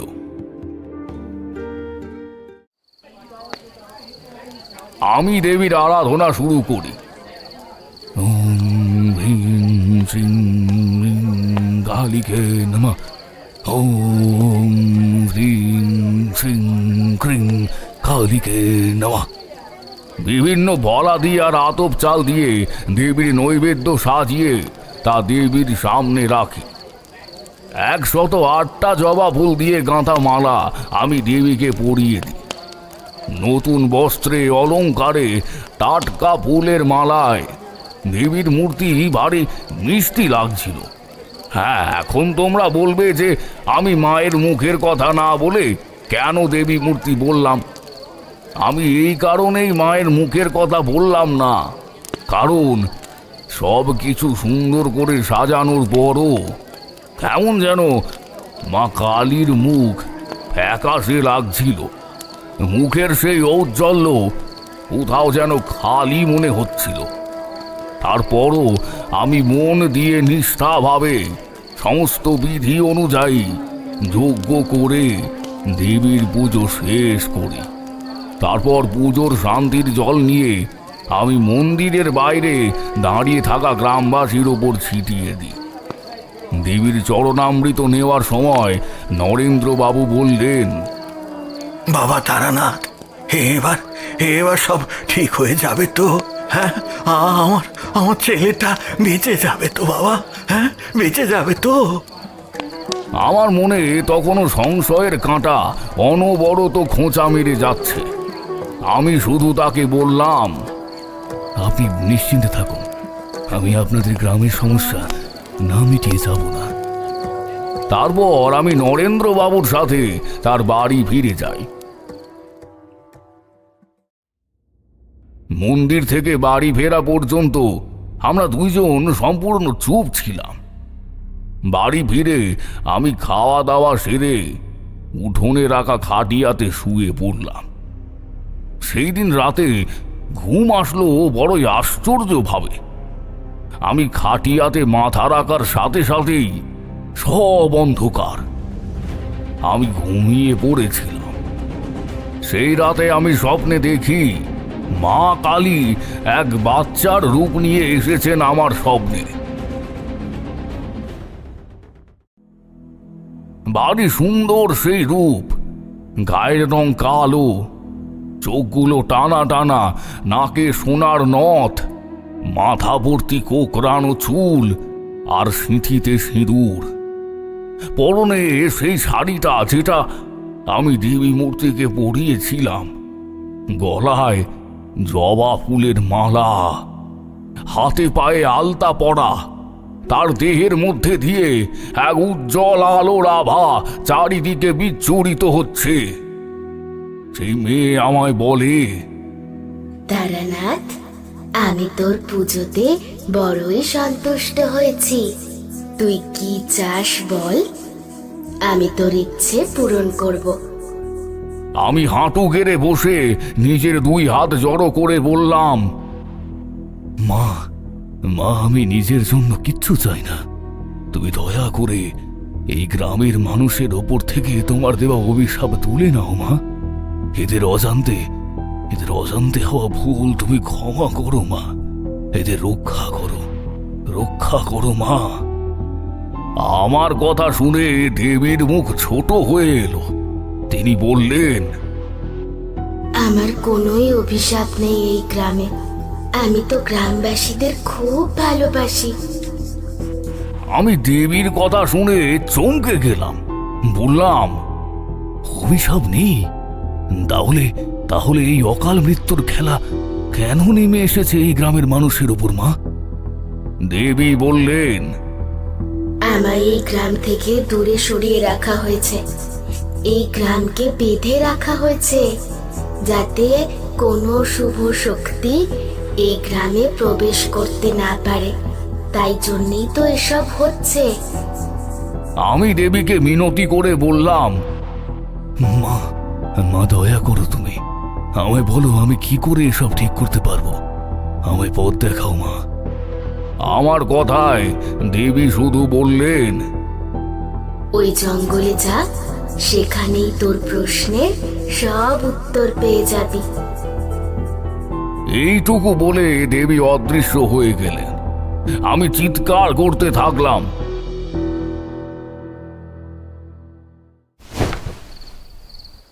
না না, যেও না মা, বলে যাও আমায় কি করতে হবে। যেও না মা, যেও না। আমার চিৎকার শুনে কখন যে নরেন্দ্রবাবু এসে আমার খাটিয়ার কাছে দাঁড়িয়েছেন তা জানি না। আমার হঠাৎ ঘুম ভেঙে যাওয়াতে চোখ খুলে দেখি নরেন্দ্রবাবু আমার দিকে সান্নিধ্য দৃষ্টিতে তাকিয়ে আছেন। আমি উঠে বসতেই বুঝলাম আমি এতক্ষণ স্বপ্ন দেখছিলাম। আমার সারা শরীর ঘামে ভিজে গেছে। আমি খুব জোরে জোরে শ্বাস নিচ্ছি। আমার এমন অবস্থা দেখে নরেন্দ্রবাবু বললেন, তারানাথ, তুমি ঠিক আছো তো? হ্যাঁ, কিছু খারাপ স্বপ্ন দেখলে নাকি? আমি নিজেকে একটু প্রকৃতিস্থ করে বললাম, আমি সবটা বুঝতে পারছি নরেন্দ্রবাবু। এবার সব ঠিক হয়ে যাবে। আপনি যান, গিয়ে ঘুমিয়ে পড়ুন।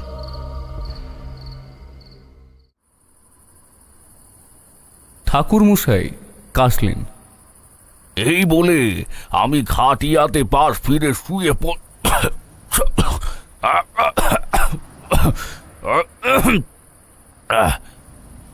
পড়লাম। ঠাকুরমশাই এতটা বলে তার তক্তপোষের পাশে থাকা জলের গ্লাসটা নিয়ে ঢক ঢক করে পুরো গ্লাসের জল শেষ করে বললেন, এই দেখো, তোমাদেরকে কাহিনী শোনাতে শোনাতে আমার গোড়ার তামাকটাও শেষ হয়ে গেল।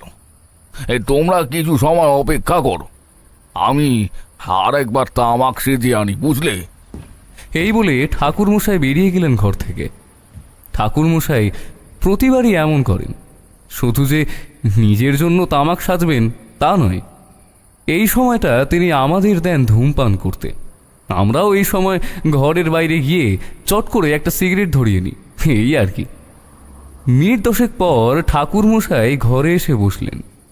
2-3 বার গড়গড়াতে টান দিয়ে ঠাকুরমশাই বললেন, তা আমরা যেন কোথায় ছিলাম? কিশোরী বলে, ওই যে সেই জঙ্গলের ব্যাপারে আপনাকে মা কালী স্বপ্নে বলেছিলেন না, সেইখানে। ঠাকুরমশাই আবার বলতে শুরু করলেন, ও হ্যাঁ, সেই রাতে আমার আর ঘুম হলো না, বুঝলে? আমি সূর্য উঠতেই পুকুরের জলে স্নান সেরে বেরিয়ে পড়লাম ওই জঙ্গলের দিকে। গ্রাম থেকে কিছু দূর যেতেই শুরু হলো জঙ্গল। জঙ্গলের ভেতর কিছু পথ হাঁটার পর হঠাৎ আমার ধুতি আটকে যায় কিছু একটার মধ্যে। তাকিয়ে দেখি 1 হাত সমান একটা কঞ্চি মাটিতে পোঁতা আছে। আমি টান দিয়ে মাটি থেকে ওই কঞ্চিটা তুলে ফেলে দিলাম। কখন যে কেমন করে আমার গলা থেকে পদ্মবীজের মালাটা খুলে যায় তা আমি বুঝতে পারিনি। তবে এখন বুঝি তখন দেবী ইচ্ছে করেই হয়তো মালাটা খুলে দিয়েছিলেন। আমি ধুতি ছাড়িয়ে আবার হাঁটা শুরু করতেই হঠাৎ গলায় হাত যেতেই বুঝলাম আমার গলায় পদ্ম বীজের মালাটা নেই। আমি ভয় পেয়ে যাই। মালার সন্ধানে আবার সেই একই পথে ফেরত আসতে দেখি মালাটা মাটিতে পড়ে আছে। সেটা তুলতে গিয়ে যেটা নজরে পড়ল তাতে আমার হাড় হিম হয়ে যায় মুহূর্তের মধ্যে। আমি দেখলাম কিছু সময় আগে আমার মাটি থেকে উপড়ে ফেলে দেওয়া কঞ্চিটা আবার যথাস্থানে ফিরে এসে এমনভাবে অবস্থান করেছে যেন তাকে কেউ কখনোই স্থানচ্যুত করেনি। আমি বুঝলাম এই গ্রামকে ভৈরব আবরণ দিয়ে বেঁধে রাখা হয়েছে, যাতে কোনো শুভ শক্তি গ্রামের মধ্যে প্রবেশ না করতে পারে। আমি সেই মুহূর্তে আগে নিজের গাত্র বন্ধন করলাম। আমার মনে পড়ে গেল স্বপ্নে দেখা দেবীর কথাগুলো। তারপর এক এক করে আমি পুরো গ্রামের চারিদিকে পুঁতে রাখা কঞ্চিগুলোকে মন্ত্র জপ করে তুলে ফেললাম, আর শেষে সেগুলো আগুনে জ্বালিয়ে দিলাম।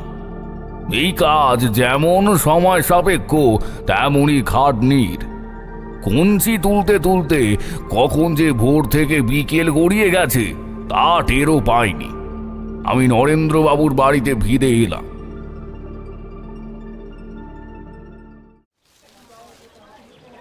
বাড়িতে ঢুকতেই দেখি গ্রামের বেশ কয়েকজন নরেন্দ্রবাবুর বাড়ির উঠোনে জটলা করে দাঁড়িয়ে আছে।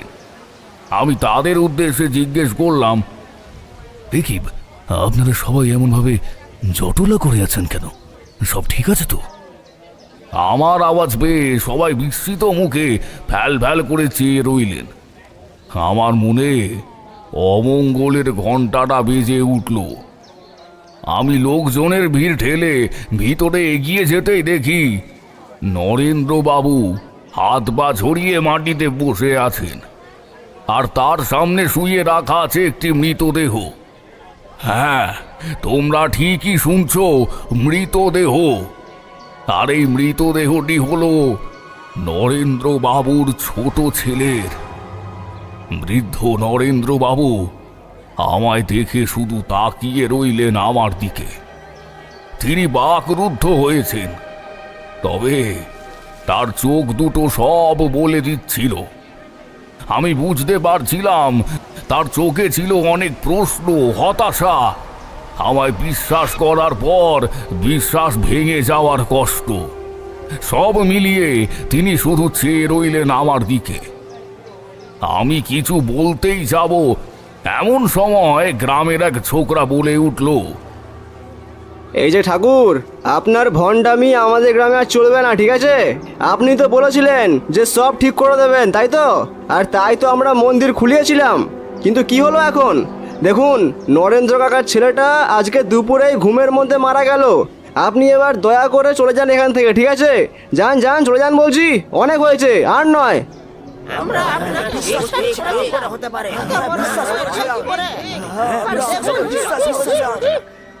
দেখুন কি অবস্থা হচ্ছে, দেখুন দেখুন।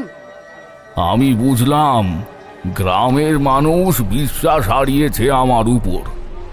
আমার আর এক মুহূর্ত এখানে থাকা চলে না। একবার ভেবেছিলাম বলি যে এই ছেলেটার শেষকৃত্য হলে তারপরে চলে যাব, তারপর ভাবলাম থাক, সেই অধিকারটাও হয়তো আর নেই। তাই বেরিয়ে গেলাম সেখান থেকে। বাড়ির দরজায় দাঁড়িয়ে যখন শেষবারের মতন পিছন ফিরে তাকালাম, তখন দেখলাম দিনের শেষ আলোতে বৃদ্ধ আমার দিকে সেই একইভাবে নিষ্পলক দৃষ্টিতে তাকিয়ে আছে। আমি চলে গেলাম। তারপর সেই রাত্রে আশ্রয় নিলাম জঙ্গলের সামনের একটা বট গাছের তলায়। সারাদিন না খেয়ে তখন শরীর বড়ই ক্লান্ত। গাছের গোড়ায় হেলান দিয়ে বসে থাকতে থাকতে কখন যে ঘুমিয়ে পড়েছিলাম তা জানি না। চোখ খুলল সকালে পাখির আওয়াজে। আমি বিন্দুমাত্র দেরি না করে পুকুরে স্নান করে আমার পুঁটলি থেকে পরিষ্কার জামা পরে নিজের গাত্র বন্ধন করে রওনা দিলাম জঙ্গলের উদ্দেশ্যে। আমি জানতাম আগের দিন আমি ভৈরব আবরণ সরিয়ে একটা গুরুত্বপূর্ণ কাজ সেরে ফেলেছি। এবার অন্তিম কাজ বাকি আছে। বেশ অনেকটাই পথ হাঁটার পর আমি দেখতে পাই জঙ্গলের মধ্যে একটা অপেক্ষাকৃত উঁচু টিলার মতো জায়গা আছে, আর তার মধ্যে একটা গুহা দেখা যাচ্ছে। আমি মধুসুন্দরী দেবীর নাম নিয়ে টিলার উপর উঠতে শুরু করলাম। আমি মাঠে ঘাটে থাকা মানুষ, আমি পাহাড়ে উঠতে পারি না। তাও অনেক চেষ্টার পর পৌঁছালাম সে গুহার মুখের সামনে।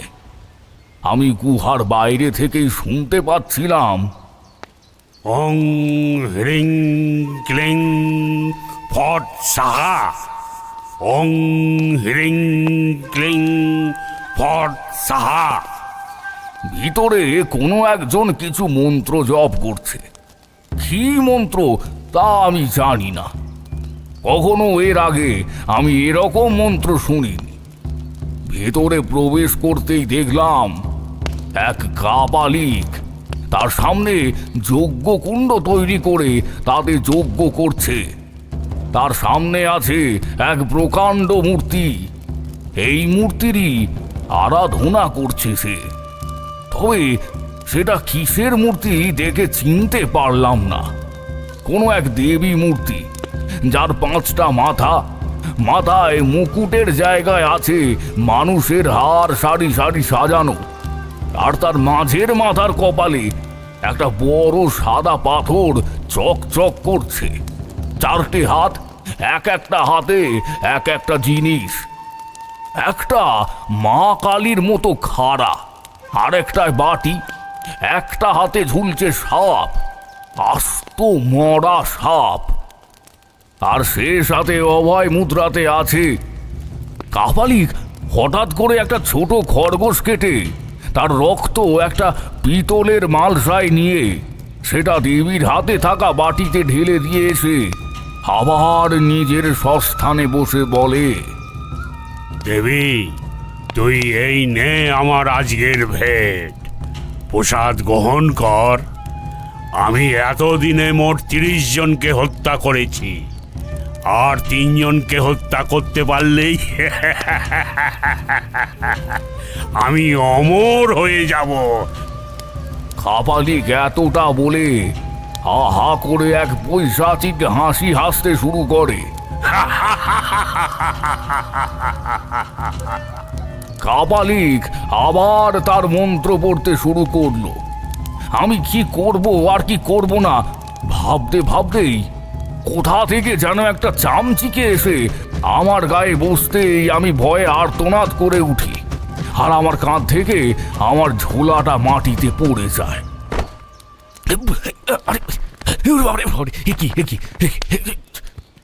আমার ঝোলা মাটিতে পড়ার আওয়াজ পেয়ে কাপালিক কর্কশ স্বরে বলে ওঠে, কে কে ওখানে? বেরিয়ে আয় আমার সামনে, না হলে এখনই তোকে শেষ করে দেব। আমি আর ভয় না পেয়ে আড়াল থেকে বেরিয়ে ওই কাপালিকের সামনে এসে দাঁড়ালাম। আমায় দেখে কাপালিক বলে, কে তুই? কি করতে এসেছিস? আমি ইষ্ট নাম নিয়ে বললাম, শয়তান কাপালিক, আমি তোমার পৈশাচিক ইচ্ছের কথা জানতে পেরে গেছি। আমি থাকতে তুমি আর কাউকে হত্যা করতে পারবে না। কাপালিক আমার কথায় দাঁতে দাঁত চিপে হেসে বলে,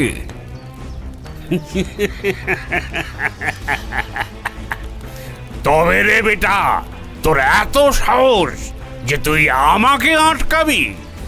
এবারে দেখ আমি তোর কি করি। এই বলে সেই কাপালিক কিছু মন্ত্র জপ করতে থাকে। তবে আমার ওপর সেই মন্ত্রের কোনোই প্রভাব পড়ছে না দেখে সে এবার রেগে গিয়ে বলে, ও গাত্রবন্ধন করে এসেছিস? তখন আমি ওই কাপালিকের কথার জবাবে যে কি বলবো তা বুঝতে পারছিলাম না। তবুও আমি তার দিকে কিছুটা এগিয়ে গিয়ে বললাম, আপনি আমার কোনোই ক্ষতি করতে পারবেন না। কেন ক্ষতি করছেন ওই নিরীহ মানুষগুলোর? কাপালিক একটা তাচ্ছিল্যের হাসি হেসে নিজের আসন থেকে উঠে দাঁড়ায়, আর সেখান থেকে কিছুটা সরে গিয়ে বলে, নিরীহ? তোর এই নিরীহ মানুষগুলো কি আমায় এমনি এমনি সাধনাতে সিদ্ধি লাভ করিয়ে দেবে? যা যা, চলে যা এখান থেকে। তোর পান আমি ভিক্ষা দিলাম। আমার সাধনায় বাধা দিস না। যা, গ্রামে ফিরে যা।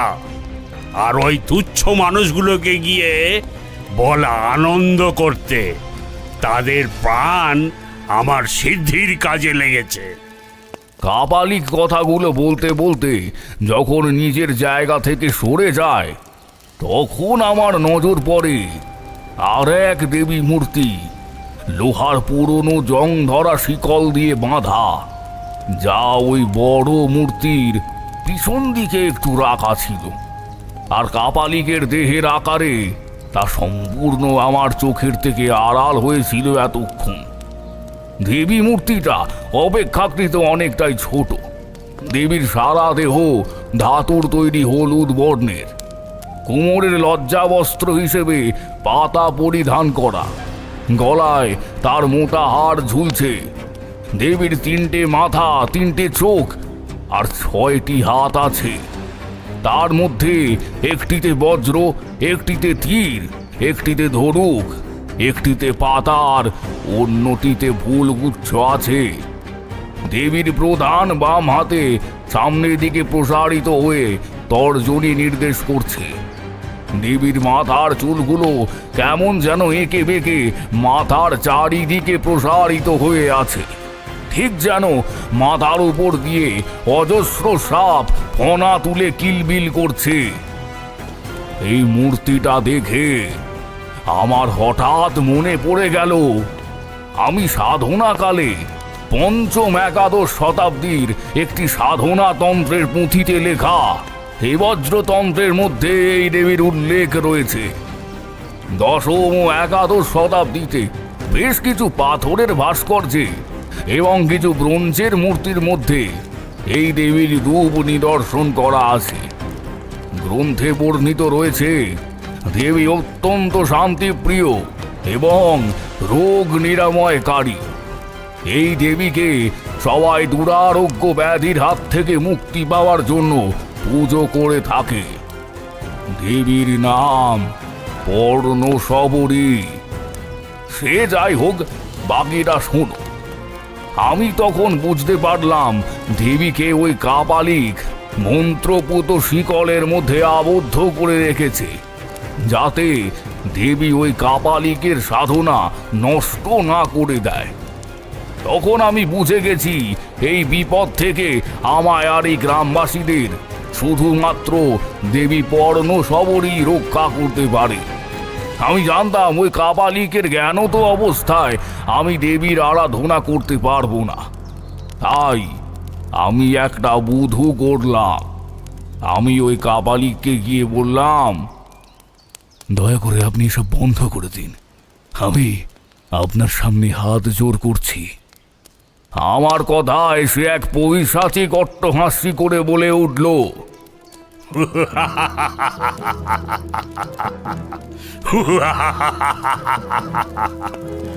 আমার সিদ্ধি লাভ হতে আর কয়েক পা বাকি রে। তুই বড়ই মূর্খ, বুঝলি? তুই ওই সব ভুলে যা, আমার সাথে থাক। আমি তোকে দীক্ষা দিয়ে আমার শিষ্য বানাবো। তোকে অনেক ক্ষমতা দেব, বুঝলি? অনেক ক্ষমতা। কাপালিক আমায় এসব বলে নিজের 2 হাত শূন্যে তুলে এই বিশাল আকার মূর্তির দিকে তাকিয়ে অট্টহাস্যি করতে থাকে।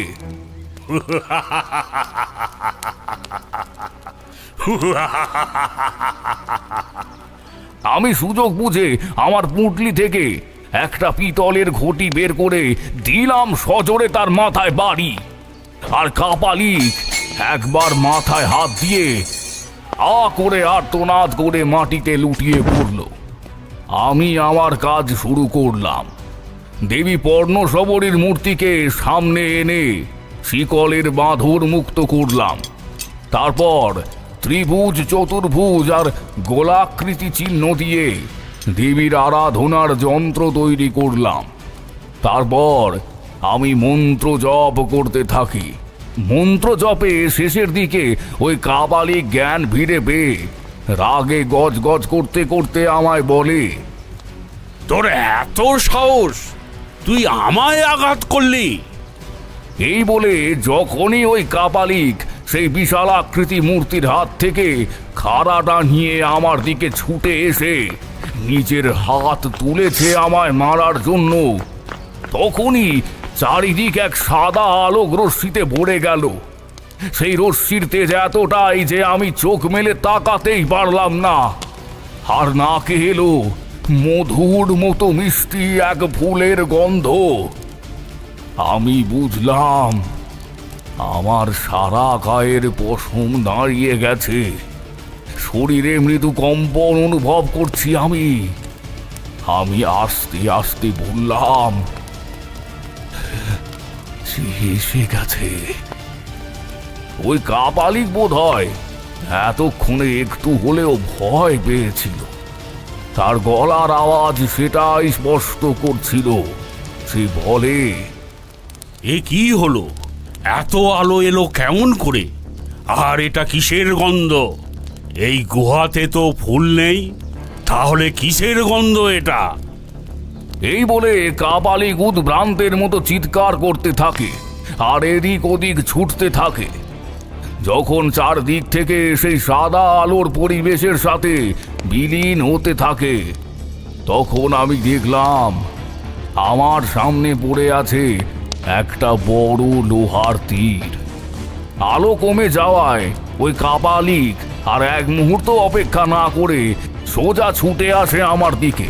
তখনই অভাবনীয়ভাবে ঘটে গেল এক আশ্চর্য ঘটনা।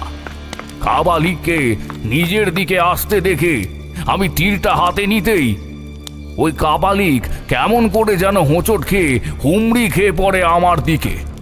সাথে থাকা শরীরের প্রতিবর্ত ক্রিয়ার জন্য আমার চোখ বন্ধ হয়ে যায়। তার চোখে মুখে ছিটকে আসে কিছু তরল পদার্থ। আমি একটা চাপা গোঙানির শব্দ পেয়ে দেখি ওই কাপালিকের গলায় বেঁধেছে আমার হাতে থাকা তীর। আমার হাত দিয়ে গলে পড়ছে তাজা নরম রক্তের স্রোত। কাপালিকের চোখ দুটো যেন অক্ষি কোটর থেকে ঠিকরে বেরিয়ে আসছে। জিভ তার ঝুলছে মুখ বেয়ে, আর তার সেই ভয়ানক দৃষ্টি আমার দিকে।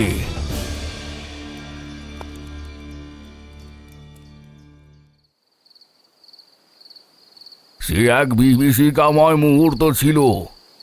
আমি দেবী মূর্তিকে গুহার মধ্যস্থানে রেখে তাকে প্রণাম করে জয় দেবী পর্ণশবরীর জয় বলে সেই স্থান ত্যাগ করি। আচ্ছা, বলি ঠাকুরমশাই, সবই তো বুঝলাম। এই যে দেবী যদি এতই ভালো হয়, তাহলে এখন তার পুজো হয় না কেন? তোমায় কে বলেছে পুজো হয় না? আগে যখন অবিভক্ত বাংলা ছিল, তখন বহু জায়গাতেই এই দেবীর পুজো হতো।